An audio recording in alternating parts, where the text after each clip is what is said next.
అని చెప్పి నేను భావిస్తా ఉన్నాను. ఆనాడు ఉమ్మడి ఆంధ్రప్రదేశ్లో రైతుల వెతలు మీ పత్రికల్లో ప్రధాన శీర్షికలు రైతుల వెతలు.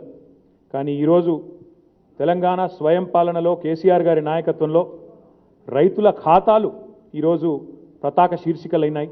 ప్రతినిత్యం పతాక శీర్షికలుగా ప్రతి పత్రికల్లో వస్తూ ఉన్నాయి.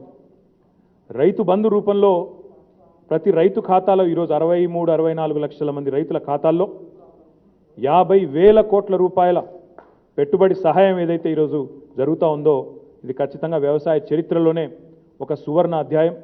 అందుకే అన్నదాతకు అడుగడుగునా అండగా నిలిచిన గౌరవ ముఖ్యమంత్రి గారికి రైతుల పక్షాన మా పార్టీ పక్షాన హృదయపూర్వకంగా వారికి శిరస్సు వంచి ధన్యవాదాలు తెలియజేస్తా ఉన్నాం. నిజంగా కొన్ని సందర్భాలు గుర్తు తెచ్చుకుంటే కళ్ళెంబడ నీళ్ళు వచ్చే పరిస్థితి. తెలంగాణ ఏర్పడక ముందు ఆనాడు తెలంగాణ రైతుల కష్టాలు ఎట్లుండేనో ఒక్కసారి మీకు మీ ద్వారా ప్రజలకి మీ ద్వారా రాష్ట్రంలోని రైతన్నలకి గుర్తు చేయించే ప్రయత్నం స్వల్ప కాలంలోనే చేసే ప్రయత్నం నేను చేస్తాను. నాడు బోర్ల మీద పంటలు, బోర్ల కింద పంటలు, బోర్ల పడ్డ బతుకులు, బోర్ల రామరెడ్డి వంటి బిరుదులు, ఫెయిల్ అయిన బోర్లే ఇంటి పేర్లుగా మారిపోయిన వైనం ఆనాడు. మీకు గుర్తుండాల, ముషంపల్లి అని ఒక ఊర్లే బోర్ల రామరెడ్డి అనే పేరే 58 బోర్లేసి బొక్క బోర్ల పడి ఎటుగాని పరిస్థితుల్లో ఇరుక్కొని పోతే ఆయన పేరే, ఆ రైతన్న పేరే బోర్ల రామరెడ్డిగా మారిపోయిన పరిస్థితి. 3 ముక్కల్లో చెప్పాలంటే ఆనాడు తెలంగాణ రైతు దుస్థితి ఎట్లుండే అంటే కాలిపోయే మోటార్లు, పేలిపోయే ట్రాన్స్ఫార్మర్లు, లాక్కొని పోయే స్టార్టర్లు, విద్యుత్ డిపార్ట్మెంట్ వచ్చి గుంజుకపోయే స్టార్టర్లు. ఇది ఆనాటి పరిస్థితి. నెర్రెలు బారిన నేలలు, నోళ్లు తెరిచిన బాయిలు, పాతాళంలో భూగర్భ జలాలు, కరెంటు తిప్పలు, తీర్చలేని అప్పులు, కాలిపోయిన మోటార్ల కుప్పలు. ఇది ఆనాడు సమైక్య పాలనలో రైతన్న యొక్క దుస్థితి. పంటలు అమ్మబోతే లూటి, విత్తనాలు ఎరువులు కొనబోతే లాఠీ. ఇది ఆనాడు అక్షర సత్యం కాదా? దయచేసి తెలంగాణ రైతన్నలు ఆనాటి చేదు జ్ఞాపకాలను ఒక్కసారి నెమరేసుకోవాలని చెప్పి నేను కోరుతా ఉన్నాను. ఇక్కడ అక్కడ అని కాదు, రాష్ట్రంలోని ఏ రైతైనా ఆనాడు 10 జిల్లాల్లో ఎక్కడైనా వారు పడ్డ కష్టాలు ఇప్పుడు నేను చెప్పినవే. మొదటి నుంచి ఉమ్మడి పాలనలో ఉమ్మడి ఆంధ్రప్రదేశ్లో ఆనాటి పరిస్థితి. రైతుకు కనీసం మద్దతు లేదు ప్రభుత్వం నుంచి. రైతు పండించే పంటకు కనీసం మద్దతు ధర లేదు. 10 ఎకరాల ఆసామి కూడా పట్టణానికి వలస వచ్చి కూలీ చేసుకునే దుస్థితి ఆనాటి ఉమ్మడి ఆంధ్రప్రదేశ్లో ఉండేనా లేకుండేనా ఒకసారి గుండె మీద చేసుకొని తెలంగాణ రైతన్నలు, తెలంగాణలోని ప్రజలు ఆలోచించాలని చెప్పి నేను కోరుతా ఉన్నాను. ఆనాడు మీకు గుర్తుండాలి, మన రాష్ట్రం అంటేనే, అప్పటి ఆంధ్రప్రదేశ్ రాష్ట్రం అంటేనే అక్షర క్రమంలోనే కాదు రైతుల ఆత్మహత్యల్లో కూడా ఫస్ట్ ఆనాడు ఉమ్మడి ఆంధ్రప్రదేశ్. వ్యవసాయ దిగుబడిలో మాత్రం లాస్ట్. రైతుల ఆత్మహత్యల్లో ఫస్టు, వ్యవసాయ దిగుబడిలో లాస్ట్. పాము కాట్లు, కరెంటు షాకులు, వ్యవసాయం అంటేనే ఆనాడు ప్రాణాలతో చెలగాటం. ఇది ఉమ్మడి ఆంధ్రప్రదేశ్ యొక్క వాస్తవ ముఖ చిత్రం. ఇదేదో నేను చెప్తున్న అతిశయోక్తి కాదు, ఇంకోటి కాదు. సాగునీటి వసతి లేదు, ప్రాజెక్టులకు దిక్కు లేదు, రైతు బతుకు భరోసా లేదు, ఛిద్రమైన బతుకులు, చితికిపోయిన జీవితాలు. ఇది ఆనాడు ఉమ్మడి ఆంధ్రప్రదేశ్లో ఆనాటి పరిస్థితి. పాలకులు మారచ్చు, ఒక గవర్నమెంట్ పోయి ఇంకో గవర్నమెంట్ రావచ్చు, ఒక పార్టీ పోయి ఇంకో పార్టీ అధికారంలో రావచ్చు. కానీ ఆనాటి పాలకులంతా వీళ్ళు వాళ్ళనేం లేదు, అందరూ ఒకటే ఘటన కట్టవలసిన వాళ్ళే. అందరూ కూడా ఆనాడు అన్నం పెట్టిన రైతుకు సున్నం పెట్టిన వాళ్ళే తప్ప ఏ ఒక్కరూ కూడా ఆనాడు రైతును కాపాడాలని కానీ వారికి మద్దతు ఇవ్వాలని కానీ వారి గురించి వారి కష్టాన్ని లోతుగా అర్థం చేసుకున్న వాళ్ళు కానీ లేరు. ఇది వాస్తవం. ఆనాడు భూమికి విలువ లేదు తెలంగాణలో, భూమికి విలువ లేదు, రైతుకు గౌరవం లేదు. ఇది వాస్తవం. కావాలంటే మీరు 7.5 ఏళ్ల కిందట జరిగిన మీ స్టోరీలో చూడొచ్చు. మీరు మీ టీవీల్లో, మీ పత్రికల్లో ఆనాడు మీరే రాసిన వార్తలు, మీరే చూపెట్టిన ఫుటేజీలు మీరు ఒకసారి ఆర్కైవ్స్లోకి పోతే మీకే దొరుకుతాయి, మీరే చూడవచ్చు. నేను చెప్పింది అబద్ధమా వాస్తవం మీరే చూడొచ్చు. 7 ఏళ్ల కిందట మీ చూపెట్టిన దృశ్యాలే ఒక్కసారి నెమరు వేసుకుంటే, మీరు టీవీల్లో ఆనాడు పుంకాలుగా ప్రచురించిన డాక్యుమెంటరీలో ఒక్కసారి నెమరేసుకుంటే కటిక చీకట్లు, కరువు కోరలు, ఎండిపోయిన బోర్లు, బీడుబడ్డ భూములు, ఇడిచిపెట్టిన ఇండ్లు, వలవలో ఏడుచుకుంటూ వలసలు. పాలమూరు ఒక్క జిల్లా నుంచే 15 లక్షల మంది రైతు కూలీలు వలసపోయిన పరిస్థితి. రైతే కావచ్చు, రైతు కూలే కావచ్చు, 10 ఎకరాల పొలం ఉన్న ఆసామైనా పట్నం పోయి కూలీ చేసుకునే దుస్థితి ఆనాడు. చేనుకాడ చెట్లకేలాడే శవాలు, ఊరు వల్లకాడు. కొన్ని ఊళ్ళకు పోతే బచ్చన్నపేట అని ఒక ఊరు ఉంటుంది వరంగల్ జిల్లాలో, ఈరోజు జనగామ జిల్లాలో ఉన్నది. ఆ ఊరికి ముఖ్యమంత్రి గారు ఒక సందర్భంలో పోతే, ఒక సమావేశం పెడితే, మీటింగ్ పెడితే 90% మంది పెద్ద మనుషులే ఉన్నారు. అరే ఏందా ఎవరు పిల్లలు కనబడతలేరంటే, అందరూ బతుకు తెరువు కోసం వలసపోయింది సార్, మీ దగ్గరనేనా? అట్లాంటి పరిస్థితి. ఆనాడు ఊరు వల్లకాడు, రైతు అంపశయ్య మీద భీష్ముడు, రైతును శిలువ ఎక్కించి చేతులకు కాళ్లకు మొలలు కొట్టిన పరిస్థితి ఆనాడు. నకిలీ విత్తనాలు, కల్తీ పురుగు మందులు, పోలీస్ స్టేషన్లో ఎరువులు, పెట్టుబడి బుట్టక తిప్పలు, మెడ మీద మిత్తితో పెట్టిన కత్తులు, కరెంట్ అడిగితే కాల్పులు. ఇది ఆనాడు తెలంగాణ ఏర్పడక ముందు ఉమ్మడి ఆంధ్రప్రదేశ్లో ఉన్న వాస్తవ ముఖ చిత్రం. ఇంకా దరిద్రం ఏంటంటే, మా ఆర్మూరు ఎమ్మెల్యే ఇన్నే ఉన్నాడు. ఎర్రజొన్న బకాయిలు అడిగితే రైతుల మీద కాల్పులు, బకాయిలు అడిగితే తూటాలు, అన్నదాతకు అరిగోసలు, రైతన్న చుట్టూ రాబందులు. ఒక దిక్కు అంజుమన్ బ్యాంకు పిక్కదినుడు, ఇంకో దిక్కు కమర్షియల్ బ్యాంకు పిక్కదినుడు, ఇంకో దిక్కు వడ్డీ వ్యాపారి పిక్కదినుడు. ప్రభుత్వం సహకారం సున్నా. మరి ఆత్మహత్య చేసుకోక ఎక్కడ పోవాలి? ఇది ఆనాటి పరిస్థితి. కానీ ఈరోజు ఒక్కసారి ఆలోచిస్తే, ఇప్పుడు నేను చెప్పింది వాస్తవమా కాదనే పాత్రికేయ మిత్రులను కొడతా ఉన్నా. దయచేసి 10 ఏళ్ల కిందట మీరు రాసిన కథనాలు, 10 ఏళ్ల కిందట మీరే చేసిన స్టోరీసు ఒక్కసారి మీ ఆర్కైవ్స్లోకి తొంగి చూడండి, ప్రజల దృష్టికి కూడా తీసుకొని రండి. నేను చెప్పింది అవాస్తవం అయితే మమ్మల్ని కూడా ఎండగట్టండి, చీల్చి చెండాడండి, మాకు కూడా అభ్యంతరం లేదు. ఈరోజు నేను చెప్తా ఉన్నా, సాధికారంగా చెప్తా ఉన్నా, రాష్ట్రంలో ఒక మంత్రిగా, టీఆర్ఎస్ పార్టీ వర్కింగ్ ప్రెసిడెంట్గా చెప్తా ఉన్నా.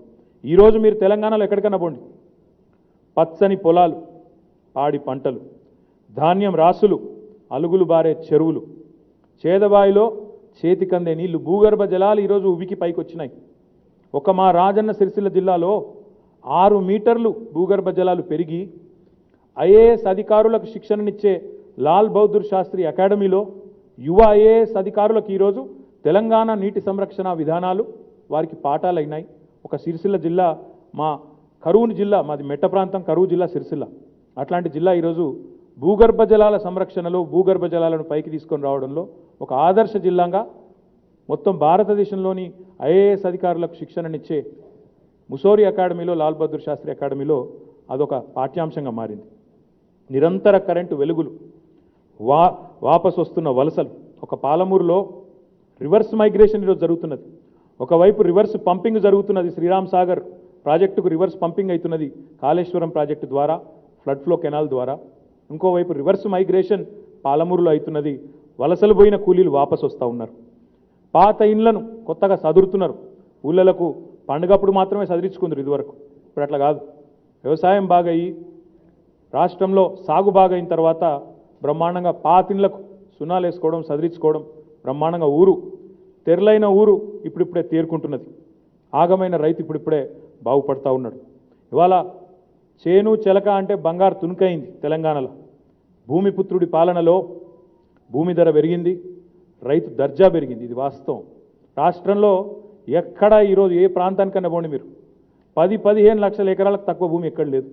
నిజంగా చెప్పాలంటే ఒక మాటల ఆనాడు అమ్ముకుందామని కొనేటోళ్ళు లేడు ఉమ్మడి ఆంధ్రప్రదేశ్లో. ఇవాళ కొందామంటే అమ్మేటోళ్ళు తక్కువ ఉన్నారు. ఇది కూడా వాస్తవం. మీరు గమనించండి. కావాలంటే రియల్ ఎస్టేట్ భారతదేశం అంతా ఒక తిరుగున్నది, తెలంగాణలో ఒక తిరుగున్నది. ఎందుకున్నది? ఎందుకంటే ఇక్కడ అట్లున్నది కథ. ఇక్కడ స్టేబుల్ గవర్నమెంటు, ఏబుల్ లీడర్షిప్ వల్ల ఇట్లాంటి కార్యక్రమాలు జరుగుతూ ఉన్నాయి.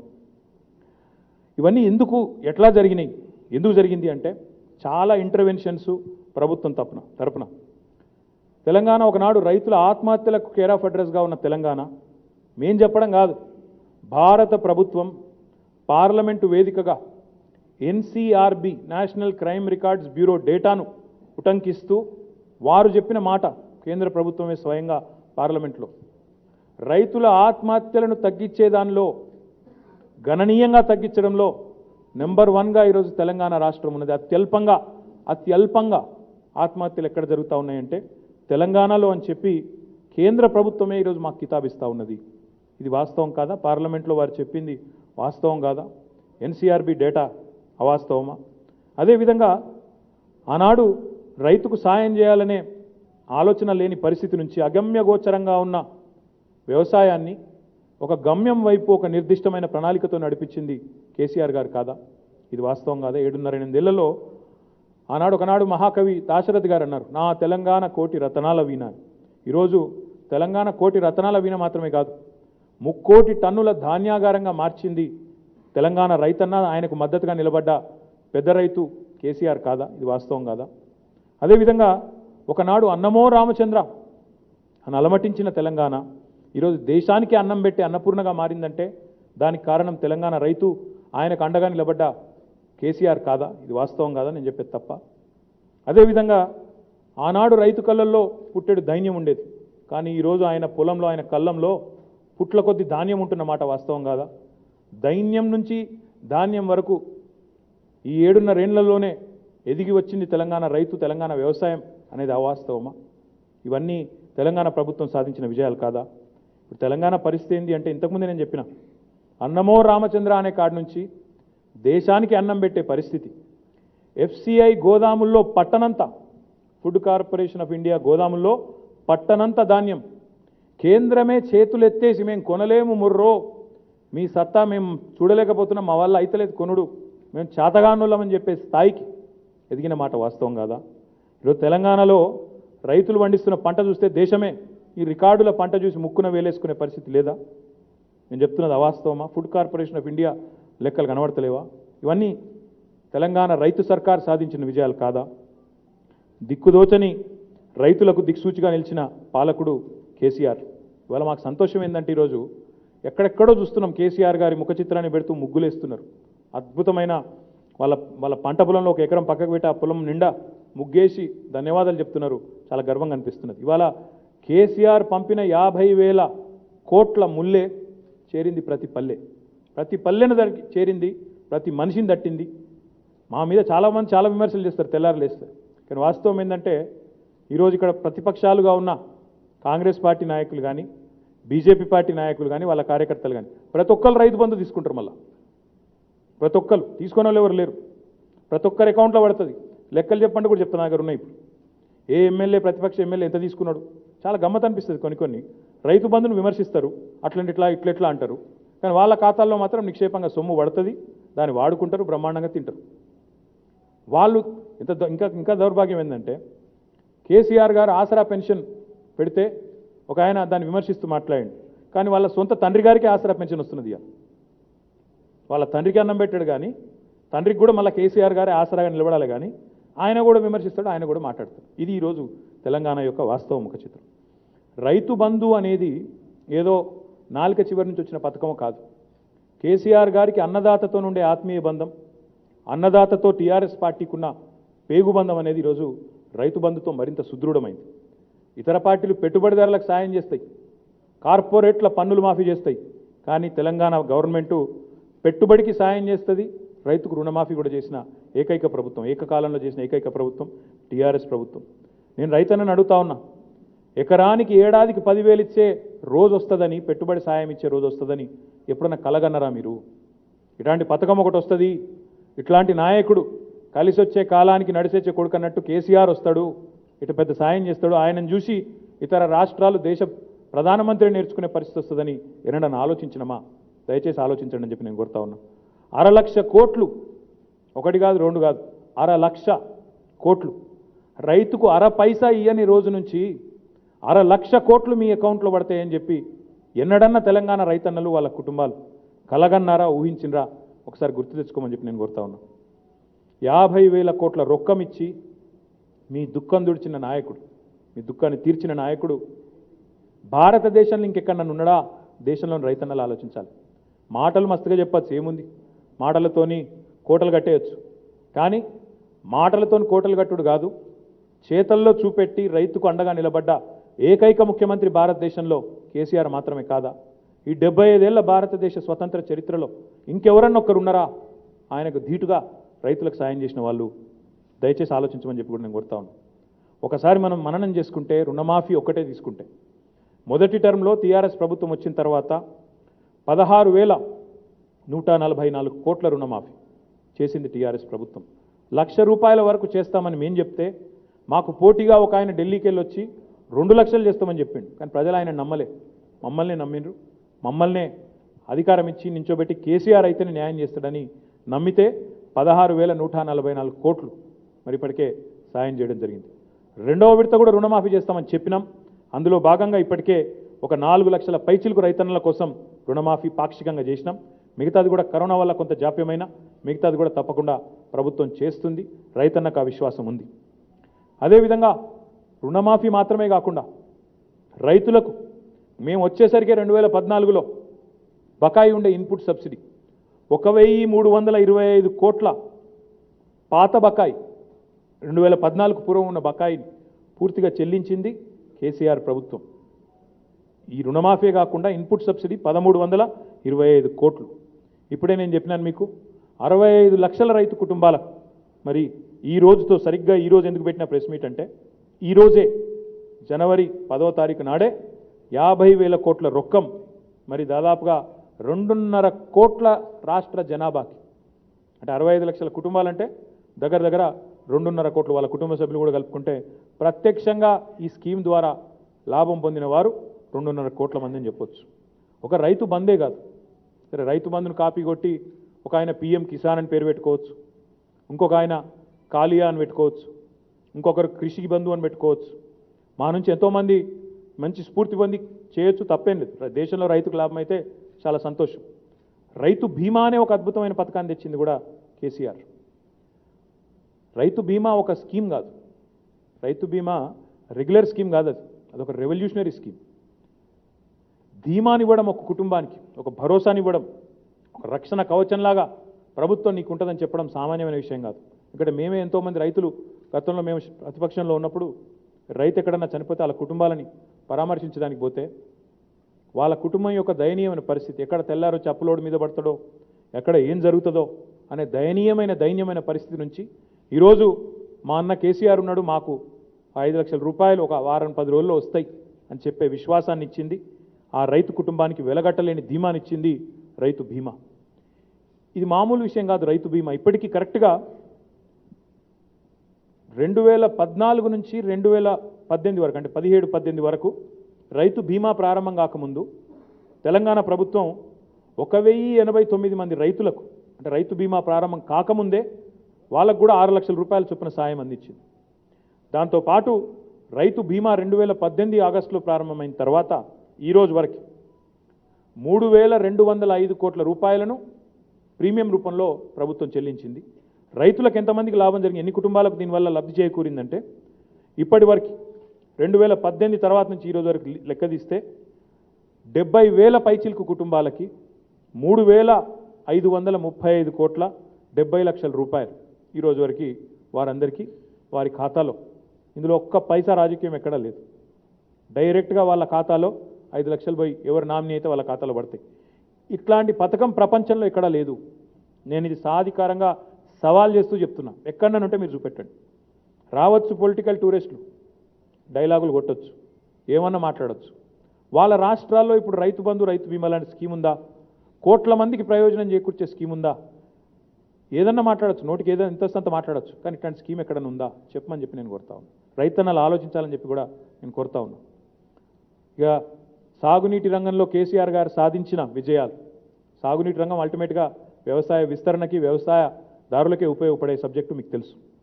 సాగునీటి రంగంలో ప్రపంచమే అబ్బురపడే విధంగా అతిపెద్ద లిఫ్ట్ ఇరిగేషన్ ప్రాజెక్టును కట్టి 82 మీటర్ల ఎత్తు నుంచి మేడిగడ్డ నుండి 612 మీటర్ల ఎత్తున్న కొండపోచమ్మకు ఎత్తిపోసి ప్రపంచంలోనే అతిపెద్ద లిఫ్ట్ ఇరిగేషన్ ప్రాజెక్టు కేంద్ర ప్రభుత్వం నుంచి 1 పైసా సహాయం లేకుండా కట్టింది కేసీఆర్. ప్రపంచం చైనీస్ ఎగ్జిక్యూషన్ గురించి మాట్లాడుతుంది. చైనాలో ఇంత బాగా కడతారట, ఇంత వేగంగా కడతారట. కానీ కాళేశ్వరం ప్రాజెక్టును కాలంతో పోటీపడి 3.5-4 ఏళ్లలో రికార్డు వ్యవధిలో పూర్తి చేసింది భారతదేశంలో ఏ ప్రభుత్వమో కాదు, కేసీఆర్ ప్రభుత్వం, తెలంగాణ ప్రభుత్వం. అందుకే మేము అంటున్నాం, what Telangana does today India does tomorrow. ఇతర రాష్ట్రాలు నేర్చుకోవాలి ఎట్లా కట్టాలి ప్రాజెక్టులు, ఎంత వేగంగా కట్టాలని. రంధ్రాన్వేషణ చేసుడు కాదు. భారతదేశంలో ఏ ప్రభుత్వమైనా సరే 75 ఏళ్లలో ఇంత పెద్ద ప్రాజెక్టును ఇంత వేగంగా కట్టిందా? దమ్ముంటే చూపెట్టమని చెప్పి నేను 2 జాతీయ పార్టీలని సవాల్ చేస్తా ఉన్నాను. ఎక్కడైనా సరే 75 ఏళ్లలో ఇంత పెద్ద ప్రాజెక్టు, ఇంత బ్రహ్మాండమైన ప్రాజెక్టు ఇన్ని లక్షల ఎకరాలకు నీళ్ళు ఇచ్చే ప్రాజెక్టు ఎక్కడైనా ఇంత వేగంగా నిర్మాణం చేయగలిగినరా? మీ ముఖాలకు ఆ తెలివి ఉందా? నేను సవాల్ చేస్తాను. అదొకటే కాదు, ఒకవైపు దేవాదుల, దుమ్ముగూడెం, కాంతాన్పల్లి, ఇట్లా పాలమూరు రంగారెడ్డి ఎత్తిపోతల పథకం ఇవన్నింటినీ రీఇంజనీరింగ్ చేస్తూ ప్రజలకు అవసరమయ్యే, రైతులకు లాభమయ్యే దిశగా వాటిని రీడిజైన్ చేస్తూ ఇప్పటి వరకు రాష్ట్ర ప్రభుత్వం మళ్ళా చిన్న నీటి వనరులను కూడా సంరక్షిస్తూ చెక్ డ్యామ్లు కడుతూ 1200 చెక్ డ్యామ్లు నిర్మిస్తూ మిషన్ కాకతీయ రూపంలో చిన్న నీటి చెరువులను బ్రహ్మాండంగా వాటిని కూడా సంరక్షించుకుంటూ ఖర్చు పెట్టిన మొత్తం 1,16,150 కోట్లు. 1,16,150 కోట్లు. ఇంకా ఏమైనా ఉంటే ఎక్కువనే ఉంటుంది తప్ప తక్కువ అయితే ఉండదు, అది మాత్రం పక్కా. అంటే ఇంత పెద్ద ఎత్తున ఇంత వేగంగా ప్రాజెక్టులు కట్టి రైతన్నలకు నీళ్ళిచ్చి దానివల్ల జరిగింది ఏందో కూడా చెప్తానండి. ఎంత కొత్తగా వచ్చింది నాయకత్వం అది కూడా చెప్తాను. ఇదంతా చేసింది కేసీఆర్ నాయకత్వం కాదా? ఒకవైపు కాళేశ్వరం, మరొక వైపు పాలమూరు రంగారెడ్డి ఎత్తిపోతల పథకం. ఈ రెండు కేసీఆర్ గారికి రెండు కళ్ళు. కాళేశ్వరం పూర్తయింది, పాలమూరు కొన్ని కోర్టు కేసులు, కొంతమంది దుర్మార్గుల అడ్డగోలు వాదనల వల్ల కొంత జాప్యం జరగవచ్చు, కానీ అది కూడా పూర్తి చేసేది, చేయబోయేది కేసీఆర్. తెలంగాణ రైతన్న ఈ విషయం గమనించాలి. ఎవరు పడితే వాళ్ళు ఏది పడితే అది మాట్లాడితే దయచేసి నమ్మవద్దు, దయచేసి విశ్వసించవద్దు. ఉత్తర తెలంగాణకు ఊపిరి కాళేశ్వరం అయితే దక్షిణ తెలంగాణకు వరప్రదాయిని పాలమూరు రంగారెడ్డి ఎత్తిపోతల పథకం.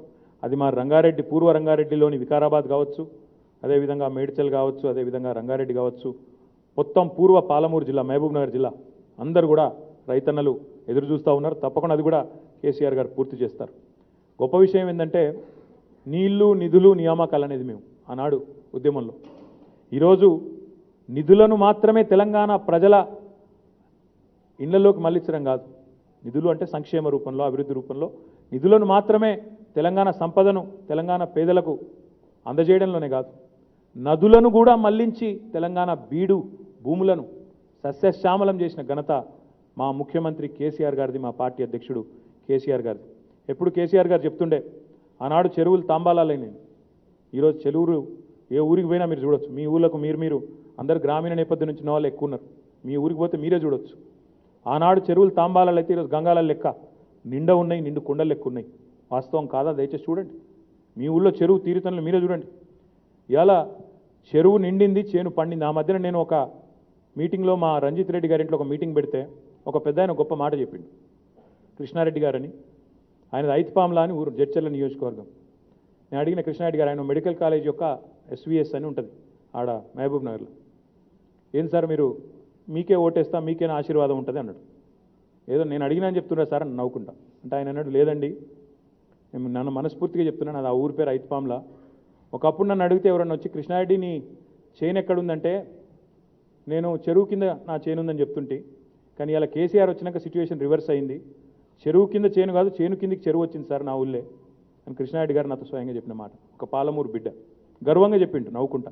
మరి ఏం చేస్తారు సార్ మీరంటే, ఇప్పుడు ఏం చేయదలుచుకున్నారంటే, ఏం చేస్తాం సార్, ఇక మేము కూడా రొయ్యల చెరువులో, చేపల చెరువులో ఆలోచన చేయాలిగా, నీళ్ళు గంతగానం అయిపోయినాయి అని చెప్పి మాట్లాడిన మాట. ఎక్కడి తెలంగాణ ఎక్కడికి వచ్చింది? తెలంగాణలోని పాలమూరు వలసల జిల్లా, బీడు భూముల జిల్లా, బీడు భూములకు ఖిల్లా అది. అట్లాంటి పాలమూరులో రొయ్యల చెరువులు, చేపల చెరువులు అని చెప్పి మా అన్నలు, రైతన్నలు ఆలోచించే పరిస్థితి వచ్చిందంటే ఈ సామాన్యమా? దయచేసి ఆలోచన చేయండి.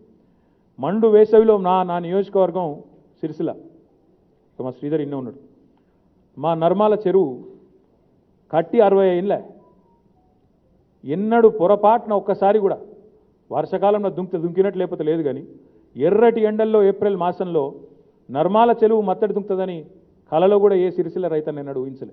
అట్లాంటి అద్భుతాన్ని కూడా ఆవిష్కరించింది కేసీఆర్ నాయకత్వం. ఈ ఒకటిగా అట్లా చెప్పాలంటే ఇంకా చాలున్నాయి, కానీ ఒకటి మాత్రం వాస్తవం, దేశానికి వెన్నుముక రైతన్న అంటారు. ఇవాళ మేము గట్టిగా, గర్వంగా, సగర్వంగా గల్లా ఎగిరేసి, కాలర్ ఎగిరేసి చెప్తున్నాం, దేశానికి వెన్నుముక రైతన్న అయితే ఆ తెలంగాణ రైతన్నకు వెన్నుదన్నుగా నిలబడ్డది మా నాయకుడు కేసీఆర్. ఇది అక్షర సత్యం. ఎవరు అవునన్నా కాదన్నా ఇది అక్షర సత్యం. దిక్కుదోచని రైతుకు దిక్సూచిగా నిలిచిన నాయకుడు, నదులకు నడక నేర్పిన నాయకుడు, పెండింగ్ ప్రాజెక్టులను పరుగులు పెట్టించిన నాయకుడు కేసీఆర్. వ్యవసాయ ముఖ చిత్రాన్ని, రైతు బతుకు చిత్రాన్ని, పల్లెల ఆర్థిక చిత్రాన్ని సమూలంగా, శాశ్వతంగా మార్చేసిన ఏకైక సీఎం భారతదేశంలో కేసీఆర్. ఇది వాస్తవం. అవునన్నా కాదన్నా ఎవరు ఏమన్నా ఇది వాస్తవం. నాడు తెలంగాణ ఉద్యమానికి ముందుండి బ్రహ్మాండంగా మార్గదర్శకత్వం వహించిన, నేడు తెలంగాణ రైతాంగానికి ముందుండి అన్ని రకాలుగా అండగా నిలబడి నాంది పలికితూ నాయకత్వాన్ని వహిస్తున్న అది కేసీఆర్ సొంతం. నేను ఇందువరకు కూడా చెప్పినా, మళ్ళీ చెప్తా ఉన్నా, తెలంగాణ ఈరోజు చేసే కార్యక్రమాలు మా ప్రభుత్వ విధానాలు ఇతర పార్టీలకు ఎన్నికల నినాదాలు. గర్వంగా చెప్తా ఉన్నా. మిషన్ భగీరథం ఏం తీసుకుంటే మీ హర్ ఘర్ జల్ అని కాపీ కొట్టుకున్నారు, నో ప్రాబ్లం, పెట్టుకోండి. అదేవిధంగా మేము రైతు బంధు తెస్తే మీరు పిఎం కిసాన్ అని ఇంకోటని పేరు పెట్టుకున్నారు, పెట్టుకోండి. కానీ తెలంగాణను నిందించకండి, తెలంగాణ రైతాంగాన్ని, తెలంగాణ ప్రజల్ని అవమానించకండి. ఇంకొక మాటలో చెప్పాలంటే ఏం జరిగింది మరి ఇవన్నీ జరిగితే అని మీరు అడగవచ్చు. ఏం జరిగిందంటే తెలంగాణ వచ్చిన తర్వాత ఇన్ని కార్యక్రమాలు చేయడం వల్ల, ఇంత పెద్ద ఎత్తున సాగునీటి ప్రాజెక్టులు, ఇంత పెద్ద ఎత్తున వ్యవసాయానికి ఉచిత విద్యుత్ ఇచ్చి, ఇంత పెద్ద ఎత్తున రైతు బంధు ఇచ్చి ఇవన్నీ చేయడం వల్ల ఏం జరిగింది అంటే, తెలంగాణ ఏర్పడ్డ నాడు కొంతమందికి అర్థమైన మిత్రులకు, ఎకానమీ చూసే మిత్రులకు అర్థమవుతుంది, contribution of primary sector was 1.8%. Growth rate of primary sector was 1.8%. Primary sector అంటే ప్రాథమిక రంగం అంటారు. ప్రాథమిక రంగంలో అగ్రికల్చర్, అలైడ్ యాక్టివిటీస్ ఉంటాయి. దాని యొక్క వృద్ధి రేటు 1.8% 2013-14. ఈరోజు 2020-21 నాటికి, అంటే పోయిన ఆర్థిక సంవత్సరం నాటికి, కరోనా ఉన్నా ఇంకోటి ఉన్నా 8.1% చేరింది. 1.8 నుంచి 8.1%కు పెరిగిందంటే 7 సంవత్సరాల్లో 6.3% వృద్ధి రేటును సాధించింది ఈ ప్రాథమిక రంగంలో తెలంగాణ. తెలంగాణలో జిఎస్డిపి ఏదైతే ఉంటుందో, గ్రాస్ స్టేట్ డొమెస్టిక్ ప్రోడక్ట్, రాష్ట్ర స్థూల ఆదాయం, అందులో వ్యవసాయం యొక్క వాటా గణనీయంగా పెరిగి 21% ఈరోజు చేరింది. ఇది తెలంగాణలో వ్యవసాయ విస్తరణ వల్ల జరిగిన లాభం. మనం రైతుకు పెట్టుబడి ఇవ్వడం వల్ల జరిగిన లాభం ఏంటంటే మన ఎకానమీ సైజ్ కూడా పెరుగుతూ వచ్చింది. జిఎస్డిపి ఆధారంగానే మనకు అప్పు పుడుతుంది, జిఎస్డిపి ఆధారంగానే మన రాష్ట్ర పరపతి పెరుగుతుంది. కాబట్టి ఈ జిఎస్డిపి పెరుగుదలలో కూడా రాష్ట్రం యొక్క, ముఖ్యంగా రైతన్న యొక్క కాంట్రిబ్యూషన్ కూడా గణనీయంగా ఉన్నది. ఇంకా చెప్పాలంటే చాలా ఉన్నది. 83 లక్షల కొత్తగా ఆయకట్టు సృష్టించింది కేసీఆర్ నాయకత్వం. పుట్లకు పుట్లుగా ఆ లెక్క ఎఫ్సిఐల లెక్క చెప్తే మీరు అడ్డం పడతారు. వాళ్ళ గోదాముల్లో పట్టనంత ధాన్యాన్ని పండించింది తెలంగాణ రైతన్న, ఆయనకు అండగా నిలబడ్డది కేసీఆర్. ఒక ఉచిత విద్యుత్, 24 గంటలు రైతులకి ఉచితంగా విద్యుత్ ఇచ్చే ఏకైక రాష్ట్రం భారతదేశంలో తెలంగాణ. ఒక్క ఉచిత విద్యుత్ కోసం ఈ రోజు దాకా తెలంగాణ ప్రభుత్వం పెట్టిన ఖర్చు గత 7.5 ఏళ్లలో 41,600 కోట్ల రూపాయలు. అంటే యావరేజ్గా 6,000 crores per annum యావరేజ్గా. ఈ మధ్యన పెరిగింది, ఎట్లెట్లా వ్యవసాయ విస్తరణ పెరిగితే అట్ట పెరుగుతూ వచ్చింది. ఈ బడ్జెట్ తీసుకుంటే 10,500 కోట్లు పెట్టుకున్నాం ఉచిత విద్యుత్ కోసం. అంటే సగటున 6,000 పైచిలకు కోట్లు 7.5 సంవత్సరాలుగా ఖర్చు పెట్టింది కేసీఆర్ ప్రభుత్వం. అదేవిధంగా రైతు బంధు సమితిలు ఏర్పాటు చేసి, రైతులను సంఘటిత శక్తిగా మలిచేదానికి రైతు బంధు సమితిలు ఏర్పాటు చేసి, దానికి అధ్యక్షుని నియమించి, క్యాబినెట్ ర్యాంకునిచ్చి, రైతుకు ఆ హోదానిచ్చి, వారిని బ్రహ్మాండంగా అన్ని రకాలుగా ఆదుకున్నది తెలంగాణ ప్రభుత్వం.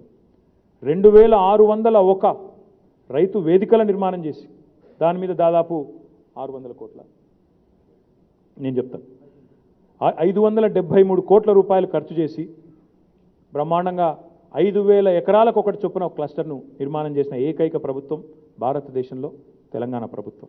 అదేవిధంగా ఆనాడు తెలంగాణ రాష్ట్రం ఏర్పడే నాటికి 4,17,000 టన్నులు గోదాముల సామర్థ్యం తెలంగాణలో. ఈరోజు 24,73,000 టన్నులు, అంటే 6 రెట్లు గోదాముల సామర్థ్యాన్ని పెంచింది తెలంగాణ ప్రభుత్వం. ఫామ్ మెకనైజేషన్ కోసం, అంటే ట్రాక్టర్లు కానీ హార్వెస్టర్లు కానీ ఇంకోటి కానీ, ఈ 7.5 ఏళ్లలో పెట్టిన ఖర్చు 951 కోట్ల 29 లక్షల రూపాయలు. పంటలు కొనుగోలు కోసం, ఒక వరి ధాన్యాన్ని కొనడానికే ఇప్పటిదాకా పెట్టిన ఖర్చు 1,000 కోట్ల రూపాయలు. ఉద్యానవనాలు, ఆయిల్ పామ్ల పెంపకం కోసం పెడుతున్న ఖర్చు 485 కోట్ల 59 లక్షల రూపాయలు. రైతు కల్లాలు 1,00,000 కట్టాలని టార్గెట్ పెట్టుకున్నాం, దానికోసం పెడుతున్న ఖర్చు 750 కోట్లు. కేవలం ఇది మాత్రమే కాదు, రైతుకు అన్ని రకాలుగా ఆర్థికంగానే కాదు, అన్ని రకాలుగా వెన్నుదన్నుగా ఉండాలన్న ఉద్దేశంతో ఒక సమగ్రమైన చట్టం తెచ్చి, రైతుకు ఎవరైనా నకిలీ విత్తనాలు, ఎరువులు అమ్మితే వారికి పీడీ యాక్ట్ పెట్టి లోపలేస్తున్న ప్రభుత్వం తెలంగాణ ప్రభుత్వం. అంత కఠినంగా రైతుకు అండగా ఉండాలన్న ఉద్దేశంతో అంత కఠినంగా వ్యవహరిస్తున్న ప్రభుత్వం తెలంగాణ ప్రభుత్వం.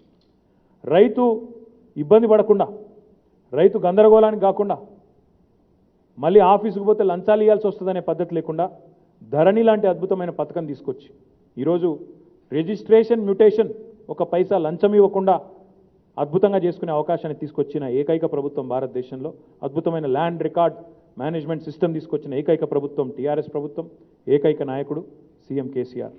ఇంకా చెప్పాలంటే ఎట్లా పెరిగింది తెలంగాణలో వ్యవసాయ విస్తరణ అంటే 2014లో ఒక అంచనా ప్రకారం తెలంగాణలో ఉన్న మొత్తం ట్రాక్టర్లు 94,000. ఈరోజు 7.5 ఏళ్లలో అంటే 94,000 అంటే అవి స్వాతంత్రం వచ్చిన నాటి నుంచి మొన్నటిదాకా 94,000. ఈరోజు తెలంగాణలో ఉన్న ట్రాక్టర్ల సంఖ్య 2,15,000 ట్రాక్టర్లు. తెలంగాణలో 2014 నాటికి 6,300 హార్వెస్టర్లు ఉండే, ఈరోజు 14,500 హార్వెస్టర్లు అయినాయి. తెలంగాణ ఇతర రాష్ట్రాల నుంచి కూలీలను ఆకర్షించే స్థాయికి పెరిగింది. ఇవాళ ఇతర రాష్ట్రాల నుంచి ఇక్కడ వచ్చి కూలీలు పనిచేస్తూ ఉన్నారు. ఇది మాత్రమే కాదు, తెలంగాణలో ఈరోజు మనం తీసుకున్న వివిధ కార్యక్రమాల వల్ల ఎంత అద్భుతంగా వ్యవహారం జరుగుతున్నది అంటే, కేవలం రైతులకి సంబంధించిన వ్యవసాయం డైరెక్ట్గా మాత్రమే కాకుండా వ్యవసాయ అనుబంధ రంగాల్లో కూడా అపారమైన వృద్ధి కనబడుతూ ఉన్నది. అందుకే నేను ఈ మాట అంటే కొంత మీకు అతిశయోక్తిలాగా అనిపించవచ్చు, కానీ నేను అంటా, మీరు మళ్ళీ చూస్తారు. మేము ఏం చెప్పినా ముందు మీకు కొంత ఇంపాసిబుల్గా, కొంత విచిత్రంగా అనిపిస్తుంది, కానీ డెఫినెట్గా తర్వాత టీఆర్ఎస్ ప్రభుత్వము, టీఆర్ఎస్ గౌరవ ముఖ్యమంత్రి కేసీఆర్ గారి నాయకత్వంలో అందుకున్న అన్ని విజయాలతో పాటు ఇది కూడా అందులో నమోదు అవుతుంది. తెలంగాణ ప్రస్తుతం ఒక 5 అద్భుతమైన విప్లవాల ముంగిట ఉన్నది, నిలబడి ఉన్నది. అందులో మొట్టమొదటిది సస్య విప్లవం.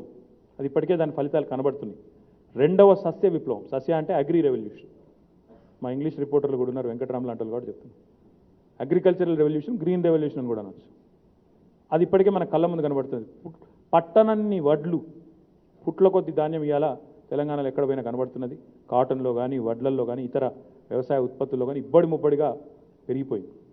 రెండవది గులాబీ విప్లవం. గులాబీ విప్లవం అంటే ఇది కాదు.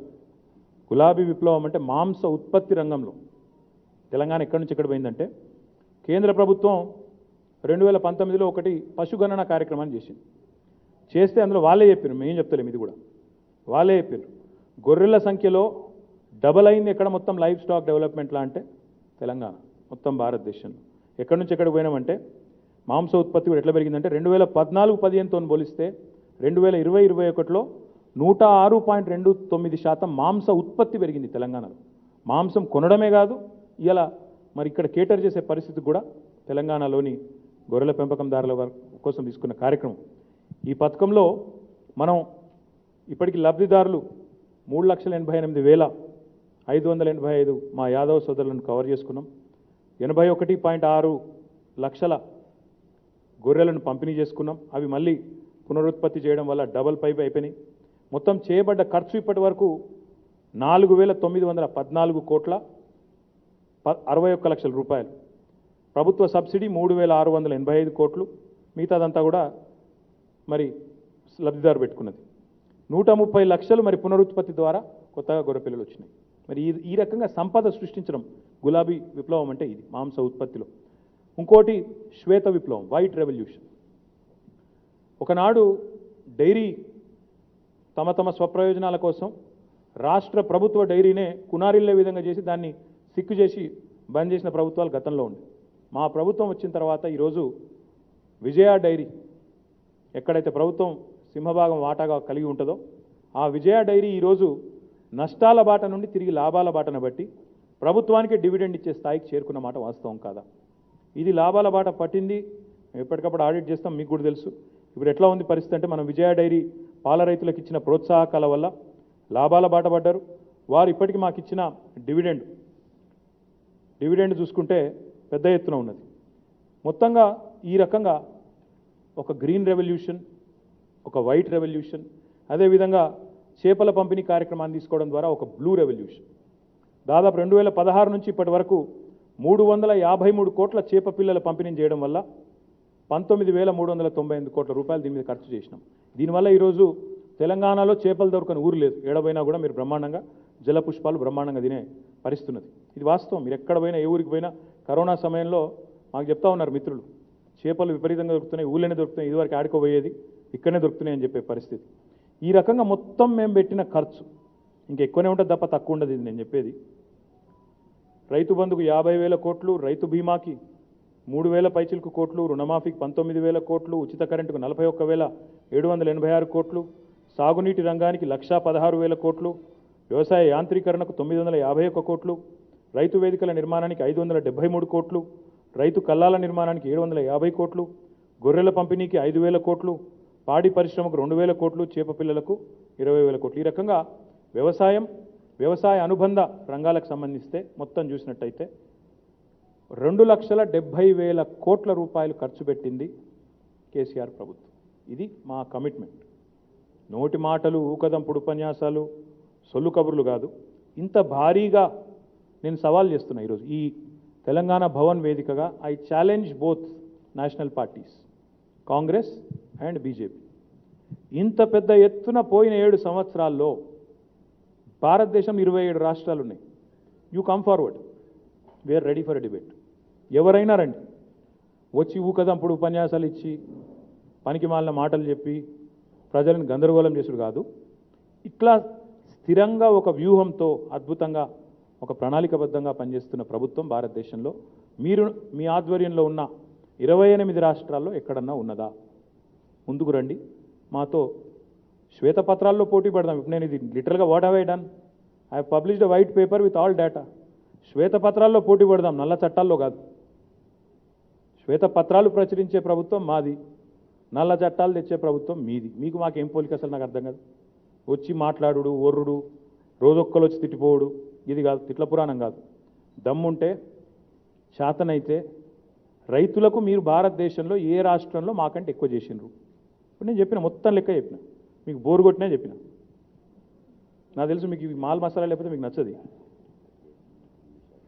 मैं इसीलिए कहना चाह रहा हूं कि आके केसीआर गवर्नमेंट को उसका तौहीन करना, उसको गवर्नमेंट पे कुछ अनशन बोल के जाना बहुत आसान है, आसान बात है. It's very easy to criticize. It's very, very easy to in fact offer comments which do not make any sense. Political tourists are welcome. You know, our tourism industry is in bad shape. All kinds of tourists are welcome. No problem. But आके अनशन बोल के जाना अच्छी बात नहीं है.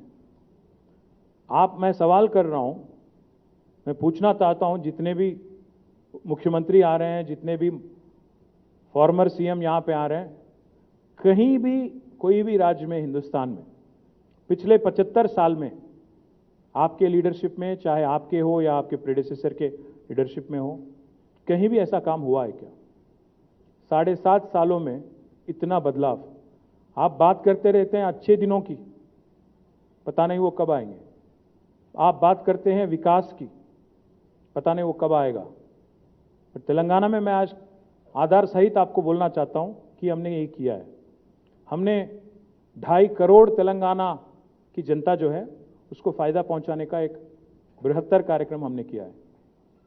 बताइए अगर आपके पास डेटा है, क्योंकि हम जानते हैं कि आप नो डेटा अवेलेबल सरकार है, तो यकीनन आपके पास नहीं होगा, क्योंकि हम जैसा मैंने कहा आपका हमला और जुमला की सरकार है, हमला और जुमला की जुगलबंदी वाली सरकार आपकी है.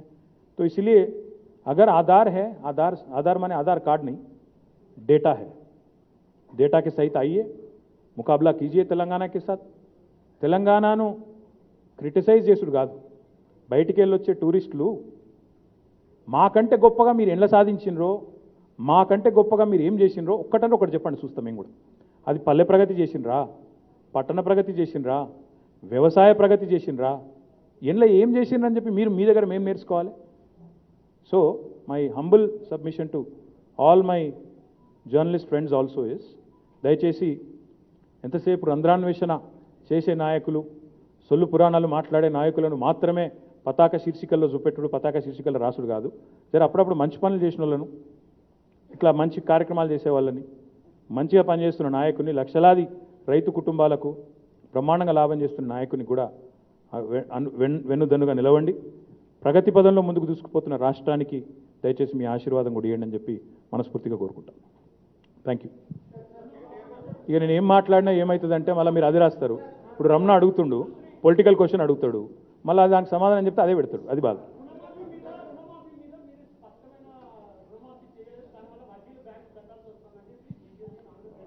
బ్రదర్, ఇప్పుడు మళ్ళీ నేను అడుగుతా ఉన్నా, మేము చేసినంత రుణమాఫీ చేసిన ప్రభుత్వం ఏదైనా ఉంటే వారిని రమ్మండి, వారితో మాట్లాడతాం.